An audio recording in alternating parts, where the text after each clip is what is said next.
Hello from Mindset Daily, wishing you a day full of health, peace, and happiness. Thank you for watching the Mindset Daily channel. Don't forget to like and subscribe to support us. Thank you so much. What if the people you thought would bring you the most comfort in old age are the ones quietly draining your peace? What if love, loyalty, and guilt are not as connected as we've been taught to believe? And what if, in protecting your well-being, you have to distance yourself, even from those closest to you? As we grow older, something subtle but powerful begins to shift inside us. We start craving stillness over stimulation, depth over drama, and truth over obligation. We begin to understand that peace isn't a luxury, it's a necessity. And yet, here's a hard truth that very few people are brave enough to say out loud. Sometimes, the people you need to protect your peace from the most are the ones you've known the longest, even family. Let's talk about the first type of person you must be careful of in your later years, the guilt tripper. Now, listen carefully and take this in with an open heart, because guilt doesn't always show up wearing a villain's mask. Often, it comes wrapped in warmth. It sounds like concern. It wears a soft voice. It may even come with the familiar face of someone who claims to love you. But don't be fooled. Guilt, when used to control or manipulate, is one of the most dangerous forms of emotional poison. You see, guilt trippers rarely raise their voice. They don't have to. They use subtler weapons: long sighs, cold silences, pointed pauses. You say no, maybe for the first time in a long time, and suddenly you're branded as selfish, ungrateful, even heartless. Not because you are unkind, but simply because you chose to set a boundary. It can start with innocent-sounding comments. Well, I guess I'll just figure out alone then.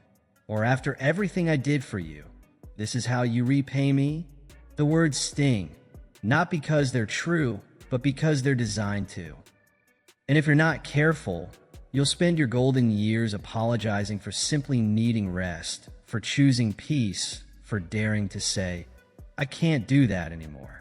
You'll feel like you have to earn the right to slow down, like existing is a burden you must justify. But let me tell you this, and I want you to hold on to it tightly. Your life is not a debt to be repaid. Not to your children, not to your siblings, not even to lifelong friends. You don't owe anyone your energy, your health, or your happiness, especially when you're running on what's left. You're not a currency for someone else's sense of control or superiority. Now that you've seen how guilt can disguise itself as love, let's look at another subtle threat. One that wears a different mask, but is just as draining. We ended the last part by talking about how guilt can be disguised as love. Now let's go a little deeper, because guilt isn't just manipulative, it's draining. And the older you get, the more sacred your time and energy become. The truth is, guilt trippers don't steal your peace all at once. They do it little by little.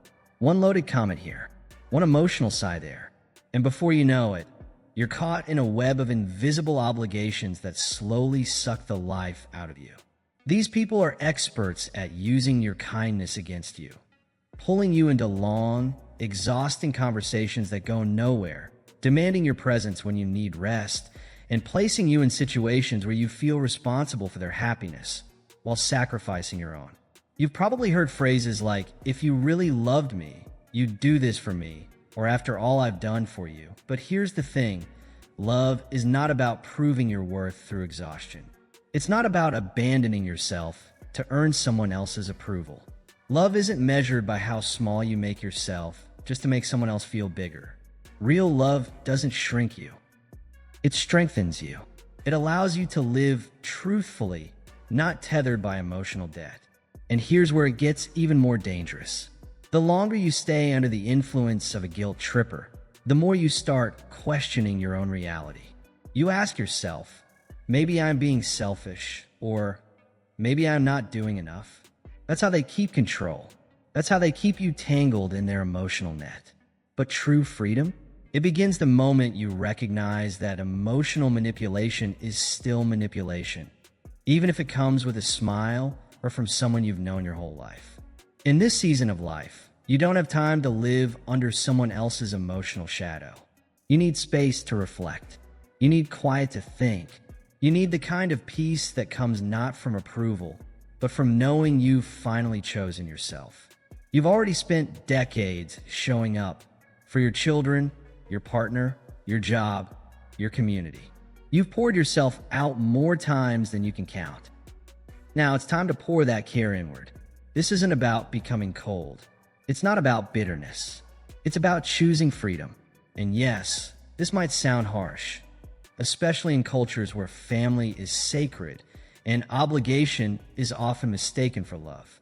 But hear this clearly. Setting boundaries with people who use guilt as a leash is not disrespect. It's self-respect. It's not rejection. It's protection. Because the truth is, just because someone shares your DNA doesn't mean they're healthy for your soul. Let that sink in. Not every family member is a safe space. And in this season, your responsibility is no longer to fix everything and everyone. It's to protect what little energy you have left and invested in peace. You're not here to be the family referee, the emotional first responder, or the punching bag for unresolved issues. You are here to live, fully, freely, finally. You don't need to explain your boundaries to people who never respected them in the first place. You don't owe anyone a defense of your peace. You just have to claim it. And you have every right to, because you earned it. Through every storm, through every sacrifice, through every moment you stayed silent when your heart begged to speak. This peace was hard won. Don't give it up for guilt, because real love will celebrate your peace, not try to control it. Now that we've unmasked guilt for what it really is, let's talk about the next type of person you must protect yourself from, especially as you grow older. So remember, real love doesn't guilt you into silence. It doesn't manipulate you into surrender. It respects. It honors. It creates space for your voice, your boundaries, your well-being. If someone walks away from you and leaves your spirit feeling heavier than before, listen to that. Your heart knows. Your soul knows. It always knows when you're being pulled into something that doesn't serve you. And if you've been waiting for permission to say no, let this be it. Saying no to guilt is saying yes to freedom. Saying no to manipulation is saying yes to peace. And that is always a worthy exchange. Now, let's move on to another type of person who has no place in your life, especially as you age. The constant complainers. The critics who are never satisfied. I call them energy vampires. And if you've ever spent a few hours with one, you know exactly why. These are the people who, no matter how good things are, find something wrong. You could be sharing a beautiful moment, a calm afternoon, a rare bit of stillness, and they'll storm in with negativity like a cloud on a sunny day. If they won the lottery, they'd complain about the taxes. If the rain stopped, they'd say it's too hot now. If you tell them something positive, they respond with, must be nice. And here's what makes it worse. They don't want to get better. They don't want encouragement. They don't want change. They just want someone to sit with them in the pit of their complaints, and they'll pull you down there too if you're not careful. Their words don't come like shouting. They come like a steady drip, drip, drip of negativity. Small, constant, and quietly corrosive. It seeps in. It settles under your skin. And before you know it, your light feels dimmer, your mood feels heavier, and your peace feels stolen. They don't check on you. They don't ask how you're really doing. They just talk and talk about their drama, their problems, their disappointments. And when they finally leave or hang up the phone, you're left with an invisible weight you didn't ask for. One interaction and your whole day is off center. You feel tired and agitated, and maybe you don't even realize why. That's what energy vampires do.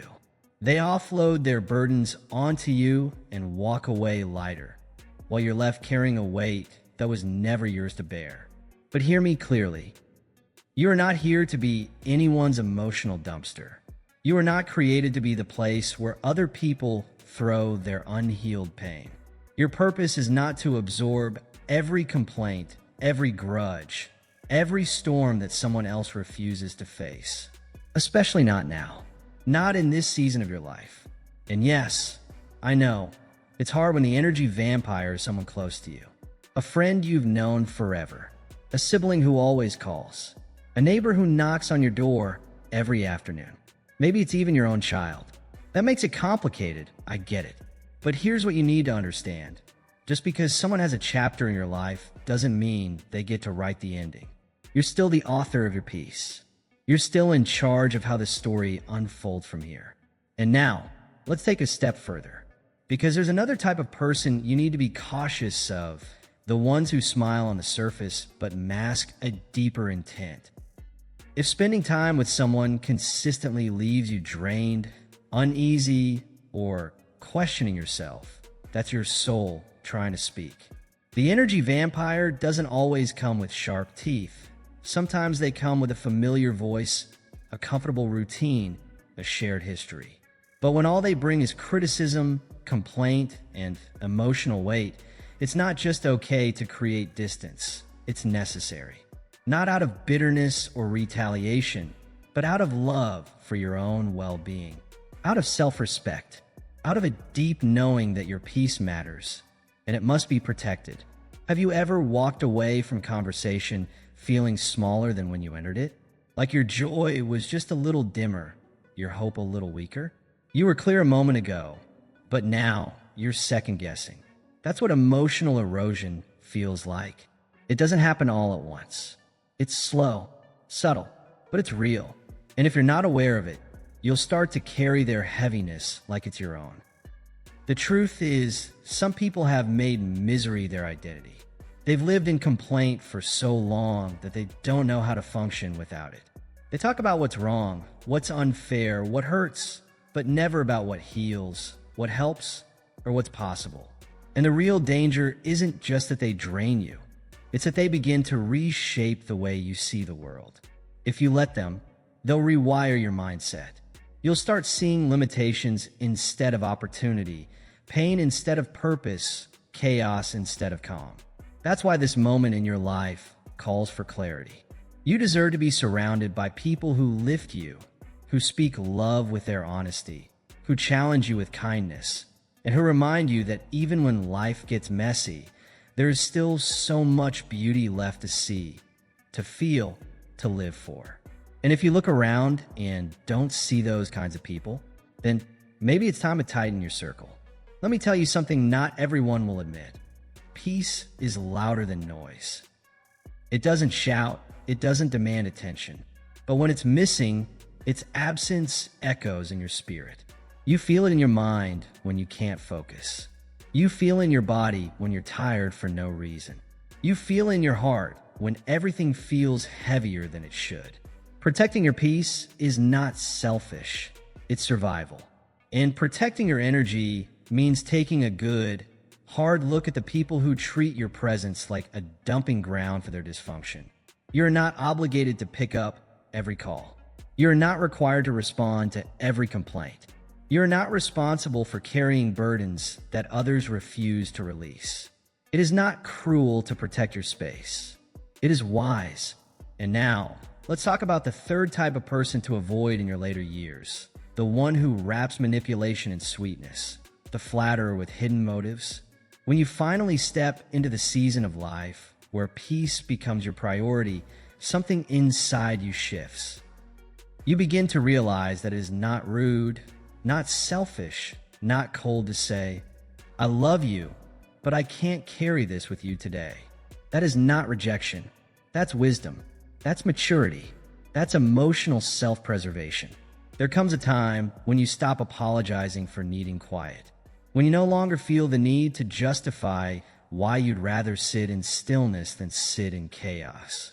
Why you'd rather protect your inner peace than participate in someone else's endless storm of complaints and criticism. Because here's the truth, you've outgrown the noise. And that's not a loss, it's growth. It means you've stepped into a higher level of emotional awareness.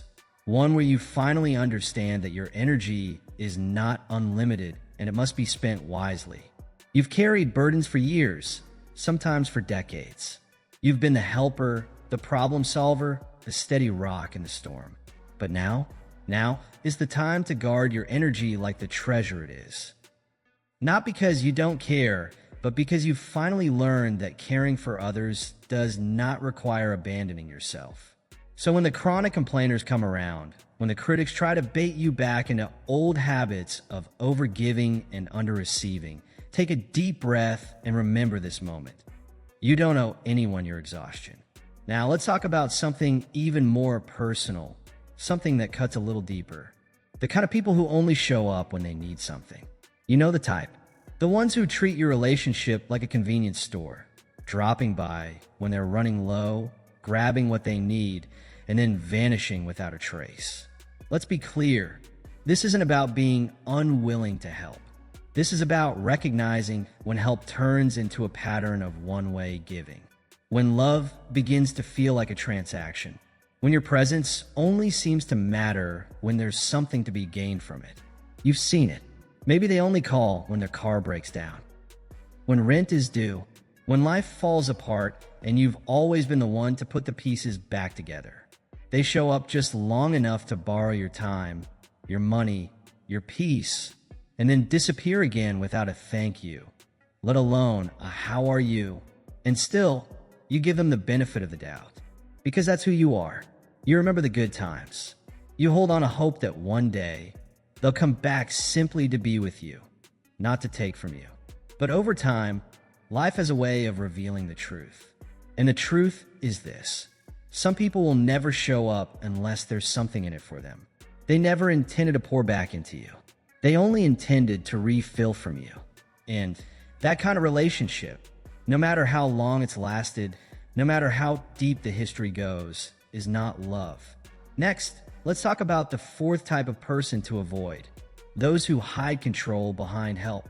The ones who always have a solution, but somehow it always benefits them more than it ever helps you.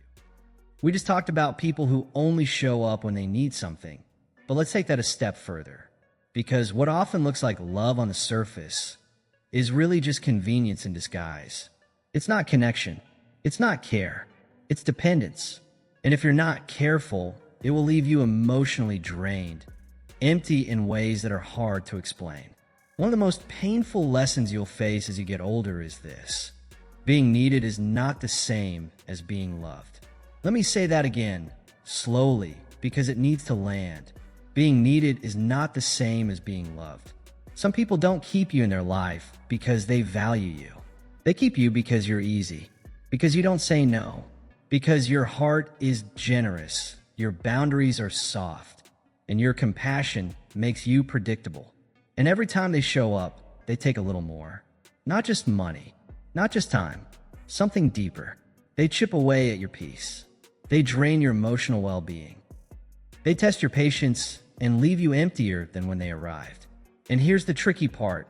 They always come with a story, a reason, an emergency, a promise. This time is different. This time I'll do better. And you want to believe it, because hope is a powerful thing. You think maybe, just maybe, they're here because they care, not because they're desperate. Maybe this time, they'll stay for the right reasons. But then, like clockwork, the pattern repeats. You give, they take, the problem gets solved, and they disappear again. That kind of pattern doesn't just hurt, it wears you down over time.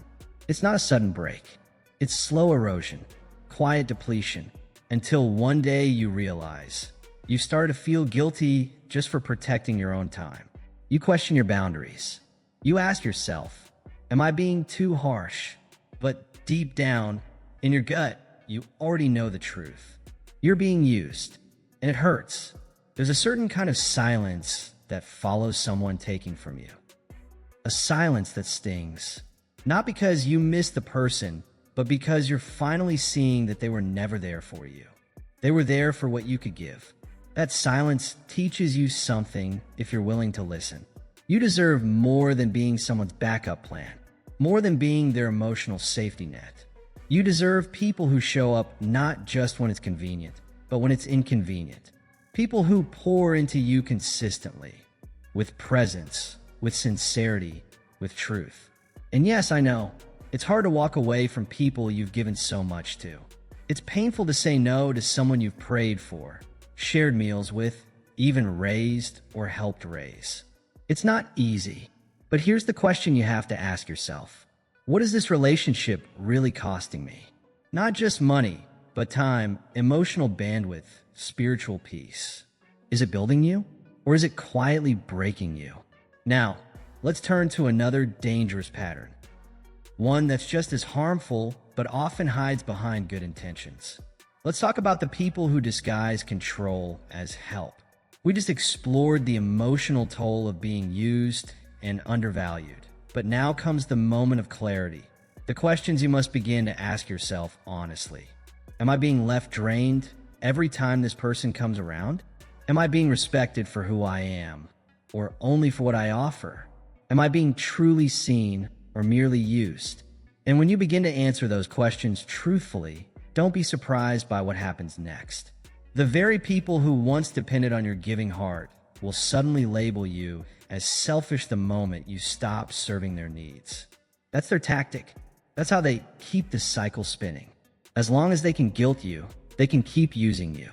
But the day you choose peace over performance, the moment you stop being available on demand, that's the moment they reveal their true colors. And when that moment comes, don't panic. Let it happen. Let them walk away. Let them be angry. Let them twist the story if they must. But you, stay grounded. Stay steady. Because deep down, you already know the truth. You were never created to be used. You were created to be loved. In this chapter of your life, you don't need people who keep score. You don't need relationships that operate on debt and obligation. You need people who remember you in your joy, not just in their crisis. People who think of you on ordinary days, not just when they need something. People who show up not because of what you do, but simply because of who you are. And you've given enough in this life. Enough time, enough energy, enough second chances. Now, it's your time to receive not just respect, but reciprocity. Real, mutual care. And it starts with one decision. Stop being anyone's emotional vending machine. So when they only show up with an empty cup, but never offer to fill yours, when their love disappears the moment your resources run out, remember this. That was never love. That was convenience. That was control. And speaking of control, let's shift the lens now to a different kind of danger, the kind that wears a mask of concern. Let's talk about the controllers, because these are the people who may be the hardest to recognize at first. But once you see them clearly, everything starts to make sense. We just uncovered the silent burden of being controlled under the disguise of love. But now, let's get even clearer. In this stage of your life, you've earned 3 priceless things: your voice, your freedom, and your peace. And anyone trying to rob you of that, whether softly or forcefully, is not protecting you. They're managing you, and you don't need to be managed. You need to be respected. Controllers come in many shapes. Some are loud, direct, and bossy, constantly dictating how you should feel, what you should do, and who you should be. But the more dangerous kind, they're subtle, quiet, wrapped in worry and concern. They'll make suggestions that sound like love, but feel like pressure. They'll insist they're just helping, when in reality, they're undermining your confidence, bit by bit. You know the type. You say you want to travel, and they say, at your age? That's risky. You say you're thinking of downsizing, and suddenly it's, are you sure you're thinking straight? You express joy in giving something away, and they whisper, but what if you need it later? It's a constant stream of doubt, disguised as care, but it's not care. It's control. And over time, that kind of control can quietly shrink your world. Here's the truth no one says enough. Age doesn't diminish your ability to choose. If anything, it sharpens it. You've lived through decades of challenges and triumphs, navigated grief and love, sacrifice and renewal. You've earned the right to say with confidence, I know what I want, and I trust myself to make that choice. That isn't pride, it's wisdom earned through a life well lived. And if someone tries to silence that inner knowing, they're not protecting you. They're handling you. And you, my friend, are not someone to be handled. What makes it even more painful is this. Sometimes the ones trying to control you are the very people you love most. A well-meaning child, a fearful spouse, a friend who can't accept your growth. And because their voice has been close to you for so long, it becomes hard to separate love from control. So you start to believe them. You start to question yourself. And slowly, without realizing it, your life gets smaller. Not because you wanted less, but because someone else decided you couldn't handle more. But let me remind you, your life is not here to keep others comfortable. It's here to be lived in full color, full truth, and full spirit. And now, let's look at one final type of person you must be careful with. Perhaps the most heartbreaking of all, the ones who quietly resent your happiness. The envious. So yes, even if it means disappointing the ones who believe they know what's best for you, let it be. Because your truth is not a negotiation, and your freedom is not something you need to keep reapplying for. You earned it through every sacrifice, every sleepless night, every season of struggle that built the wisdom you now carry. And don't let anyone confuse your need for support with surrender. There's a world of difference between asking for help and handing over control. Everyone needs help now and then. That's not weakness, that's humanity. But help should come in the form of partnership, not supervision. You're inviting someone into your journey, not assigning them the role of warden.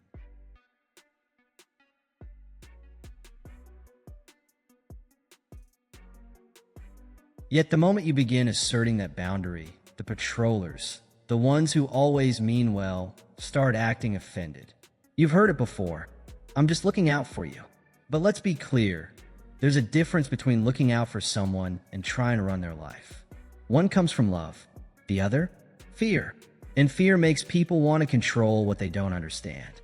But you've lived long enough to know this. Someone else's fear should never dictate your steps. You deserve to be surrounded by people who trust your instincts, who respect your wisdom, who celebrate your independence instead of questioning it. Because if they haven't learned to trust you by now, how many more years would it take? You don't owe anyone further proof of your capacity. You don't need a co-signer for your life decisions anymore. What you do need is support that walks beside you, not ahead of you dragging the leash. And yes, this often requires difficult conversations. It means sitting down with someone you love and saying, I'm making this decision, not because I don't care what you think, but because I finally trust what I know. It means releasing the need to be understood in favor of being respected. That's not rebellion. That's maturity. That's freedom. So if someone in your life is still trying to fit you into a mold you've outgrown, if they're parenting you instead of partnering with you, if they make your dreams feel foolish or your wisdom feel naive, stand firm. Because this life is still yours to live. Fully, boldly, without shame. And now, let's turn to the final group you need to watch out for. Perhaps the hardest to change and the quickest to drain. The ones who refuse to grow. The ones who refuse to grow, they often live in a small world. Not because the world around them is limited, but because they've closed themselves off to anything that challenges their comfort zone. Their thoughts are rigid, their habits are fixed, and their hearts? Closed. And if you're not careful, spending too much time with them will start to shrink your own world too. These are the people who always have something to say about others, who's wrong, who failed, who disappointed them. But rarely, if ever, do they pause to reflect on themselves. They gossip instead of grow. They criticize instead of change. They carry an air of certainty, but underneath it all, they're often just afraid of looking inward, of letting go, of becoming someone new. But here's the truth that doesn't get said enough. Growth doesn't stop just because your hair turns gray. In fact, growth, especially the kind that nourishes your soul, becomes even more vital with age. This season of your life isn't just about remembering the past. It's about preparing for what's ahead. Deeper peace, sharper clarity, and a legacy that actually means something. But you can't walk into that kind of freedom if you're still tethered to people who refuse to evolve. People who are still mad about things that happened 20 years ago. People who treat bitterness like it's a badge of honor instead of the burden that it really is. People who drag you into arguments that go in circles, who rehearse pain like it's a favorite story, who invite you into mindsets that don't feed your future. And you gotta ask yourself, why stay stuck in conversations that lead nowhere? Why let someone else's fear of growth become your ceiling? Just because you've walked a long road with someone doesn't mean you owe them the rest of your journey. History does not equal destiny. Some people will look at you and say, "You've changed," and they'll mean it as a criticism. But hear this, that might be the greatest compliment you could receive. Because if you're not changing, you're not growing. And if you're not growing, you're shrinking inside, emotionally, mentally, spiritually. People who are stuck don't like change. Your peace makes them uncomfortable. Your progress stirs up their stagnation. Your healing reminds them of the work they've been avoiding for years. And that's why it's hard. The people who are hardest to leave behind are often the ones who've simply been around the longest. Not because they're good for your soul, but because they've become familiar, a habit, not a help. But growth asks for something different. And as we turn to our final reflection, let's talk about what it really means to live free, to protect your future from the weight of people who choose not to rise with you. Just because someone's been part of your story for a long time doesn't mean they belong in every chapter. Familiarity is not a good enough reason to stay stuck. It's not a reason to keep pouring energy into places where nothing grows. You can love people deeply and still love them from a distance. You can honor the past without letting it weigh down your future. I've seen it more times than I can count. Older men and women, rich in years but stagnant in spirit. They've collected stories like souvenirs but never stopped to unpack their meaning. They can recite what happened, when it happened, and even who was there. But when you ask them what it all meant, how it shaped them, what they learned, they fall silent. That's not wisdom. That's memory on repeat. And memory without reflection becomes a trap. You didn't survive decades of storms, sacrifices, and soul work just to keep spinning in emotional circles. You came this far to discover peace. You came this far to sit in clarity. You came to pass on more than just experiences.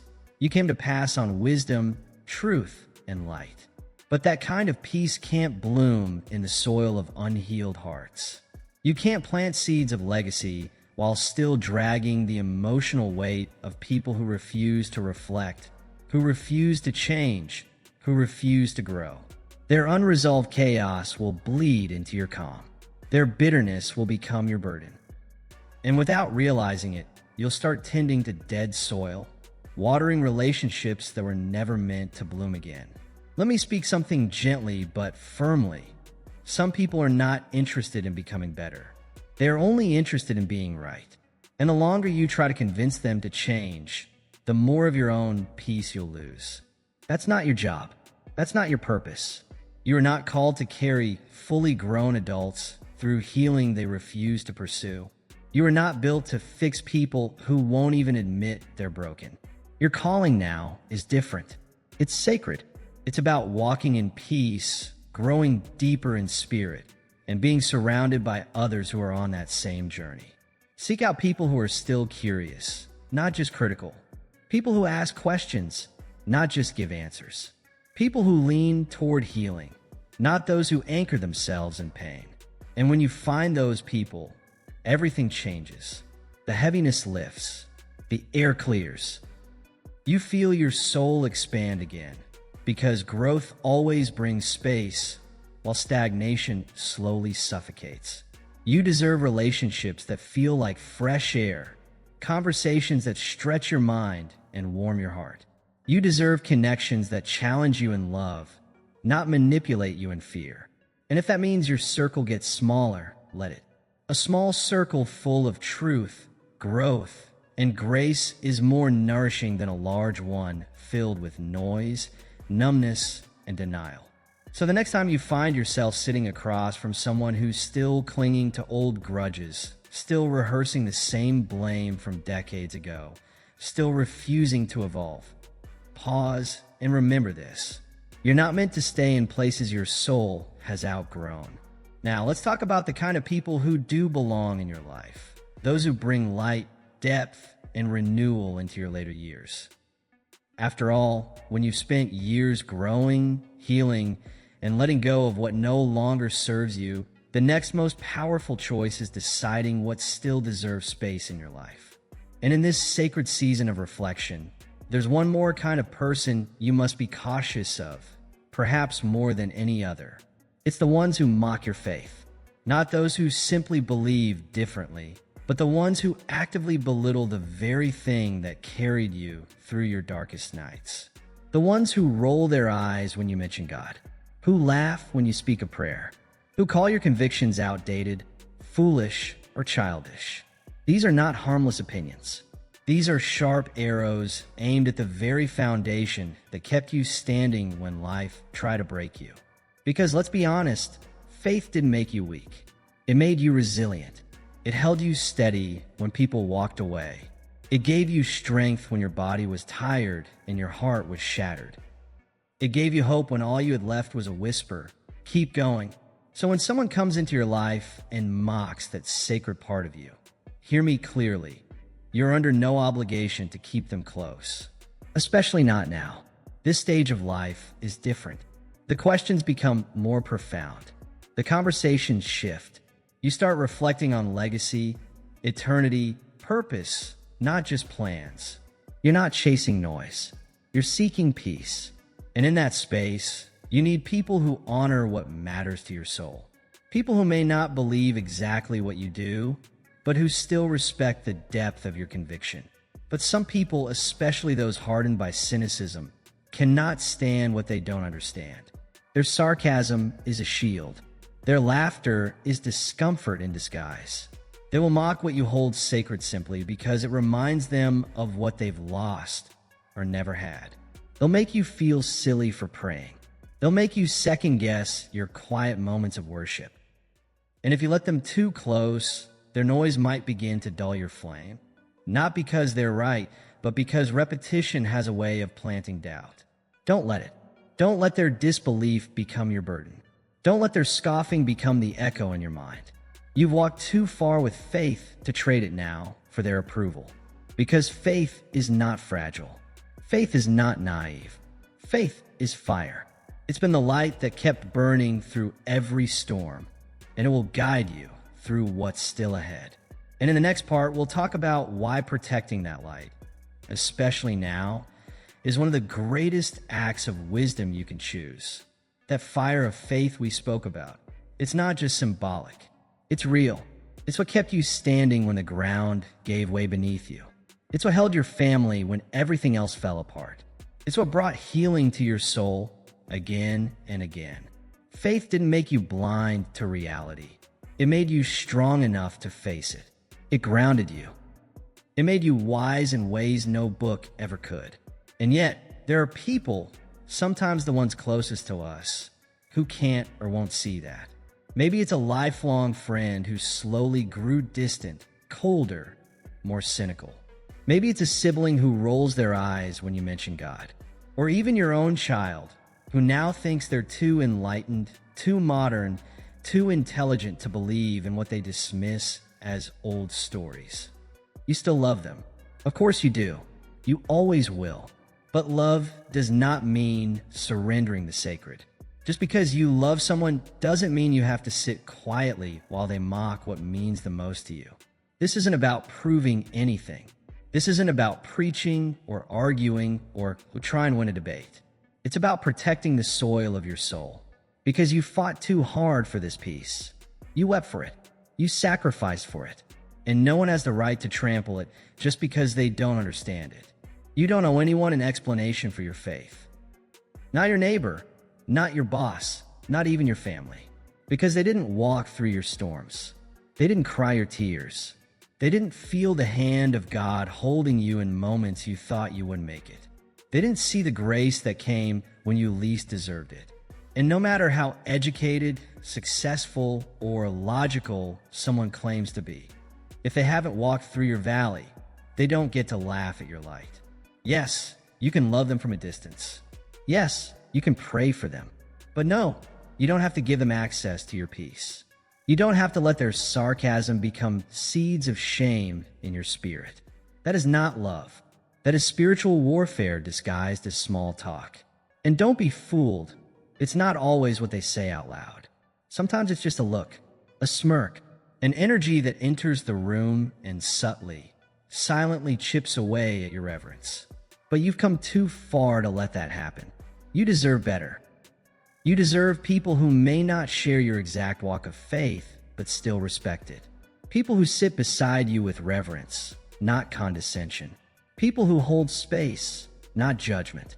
Because in the end, when it's all said and done, we will not be remembered by how many arguments we won, but by how much peace we carried, how deeply we loved, and how unwaveringly we believed.